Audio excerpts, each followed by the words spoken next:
এই ভিডিওটা সকলেই দেখেছেন। একজন বক্তা ওয়াজ মাহফিলে হঠাৎ করে অজ্ঞান হয়ে পড়ে যান, যেটাকে আমরা প্রাথমিকভাবে স্ট্রোক হিসেবে ধারণা করি। এখন স্ট্রোক কি? একজন বক্তা হঠাৎ করে পড়ে গেলেন কেন? এবং এরকম আপনার আশেপাশে ঘটনা ঘটলে আপনার করণীয় কি, আসুন জানি।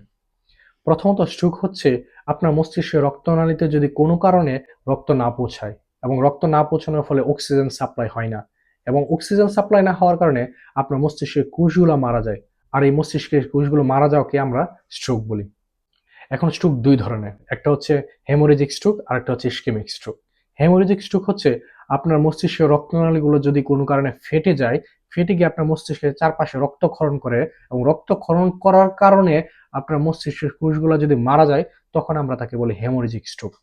আর ইসকেমিক স্ট্রোক হচ্ছে আপনার মস্তিষ্কের রক্তনালিকাগুলোতে যদি রক্তকণিকা দানা বেঁধে ব্লক তৈরি করে, যার কারণে আপনার মস্তিষ্কে রক্ত পৌঁছাইতে পারে না, এবং রক্ত পৌঁছানো না ফলে অক্সিজেন সাপ্লাই পাচ্ছে না কোষগুলা, এবং কোষ অক্সিজেন সাপ্লাই না পাওয়ার কারণে যদি কোষগুলো মারা যায়, তখন আমরা তাকে বলি ইসকেমিক স্ট্রোক।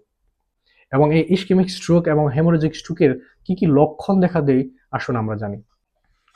প্রথমত, পেশেন্টের এক পাশ অবশ হয়ে যাবে।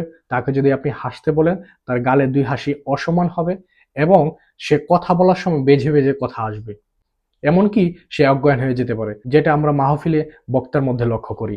এক্ষেত্রে কেউ অজ্ঞান হয়ে পড়ে গেলে আপনার প্রাথমিক করণীয় হচ্ছে আশেপাশে জড়ো হওয়া লোকজনকে সরানো, এবং পর্যাপ্ত বাতাস যেন পেশেন্ট পায় সেদিকে লক্ষ্য রাখা, এবং তার পরনে কোনো ধরনের টাইট কাপড় পরা থাকলে তার ঢিলে করে দেওয়া, এবং যত দ্রুত সম্ভব তাকে হসপিটালাইজেশন করা।